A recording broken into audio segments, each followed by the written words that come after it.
বাড়ি ফিরে বাবার এমন অবস্থা দেখে কান্নায় ভেঙে পড়ল বাবা ও মেয়ে। তো অনুরাগের ছোঁয়া ধারাবাহিকে আজকের পর্বে দেখা যায় রূপা এই মায়াপুর ছেড়ে পালিয়ে যাওয়ার চেষ্টা করে, কিন্তু তখনই তার মনে পড়ে আশ্রমের বাচ্চাদের কথা, যে পালিয়ে পালিয়ে যদি কারোর কাজেই না লাগতে পারি তাহলে এই জীবন রেখে লাভ কি? বাচ্চাগুলো তো আমার দিকে চেয়ে বসে রয়েছে, আমাকে এখানে থাকতেই হবে, ওদের ছেড়ে আমি পালিয়ে যেতে পারবো না। আশ্রমে ফিরে এসে রূপা দেখে যে পাওনাদারেরা এসে ভাঙচুর শুরু করেছে। রূপা হাত জোর করে তাদেরকে বলে, আমাদের আর কিছুদিন সময় দিন, আমি আপনার সমস্ত টাকা শোধ করে দেব, দয়া করে কোনো ক্ষতি করবেন না। লোকগুলো চিৎকার করে বলে, কিছুদিন আগেই তো বললি যে কিছুদিন সময় দিতে, 10 লাখ টাকা এত তাড়াতাড়ি জোগাড় করতে পারবি? আর কোনো কথা শুনবো না, আশ্রম ছেড়ে এক্ষুনি বের হয়ে যা, এতগুলো টাকা তুই কিভাবে দিবি? তখনই দীপা এসে বলে, সব টাকা আমি দেব, শর্ত একটাই, আমার মেয়েকে আমার সঙ্গে বাড়ি ফিরে যেতে হবে। রূপা বলে, টাকা দিয়ে মেয়ে কিনতে চাইছেন? দীপা বলে, মায়ের মমতাকে তুই এতটা ছোট করলি? আমি তো জানি তুই আমার রূপা, আর সেই সত্যটা তুই স্বীকার করছিস না। যদি আমাকে টাকা দিতে হয় তাহলে আমি তাই দেব। লোকগুলো বলে, এক্ষুনি এদের সবাইকে বের কর, না হলে এরা এখানে মরা কান্না জুড়ে দেবে। এই বলে তারা আবারও ভাঙচুর শুরু করলে রূপা চিৎকার করে বলে, রূপা বলছে কোনো জিনিসে যেন হাত দিবি না। এ কথা শুনে শান্তি পায় দীপা।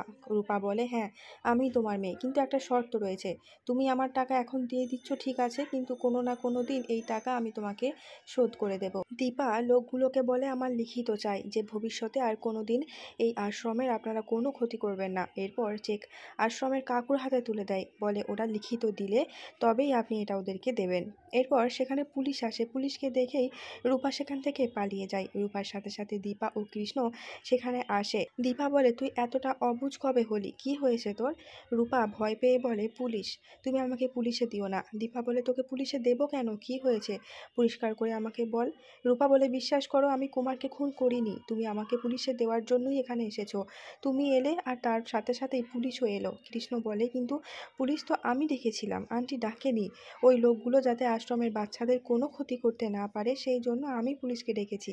দীপা বলে, তুই ভুল বুঝে এতটা দিন তোর বাবা মা ভাই বোন সবার থেকে দূরে থাকলি, তোর একবারও মনে হলো না যে গোটা দুনিয়া তোকে অবিশ্বাস করলেও তোর মা তোকে অবিশ্বাস করবে না? এটা তো প্রমাণ হয়ে গেছে যে কুমারকে তুই খুন করিসনি।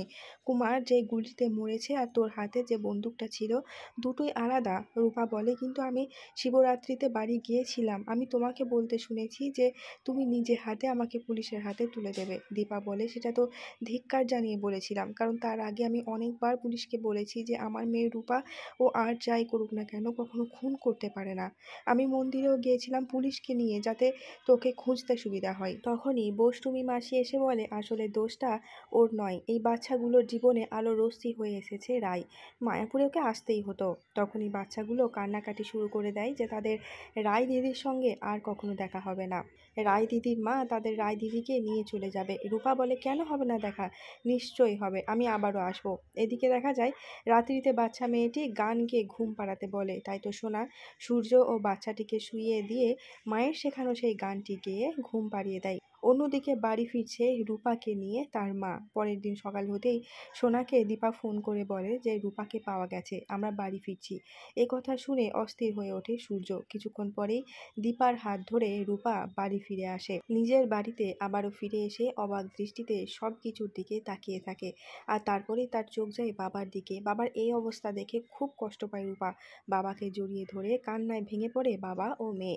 আর এখানেই শেষ হচ্ছে আজকের পর্বটি। যদি এমনই বিভিন্ন ধারাবাহিকের আপডেট সবার আগে জানতে চান তাহলে চ্যানেলটিকে সাবস্ক্রাইব করে সঙ্গে থাকবেন। দেখা হচ্ছে খুব শীঘ্র নতুন কোনো একটা পর্ব।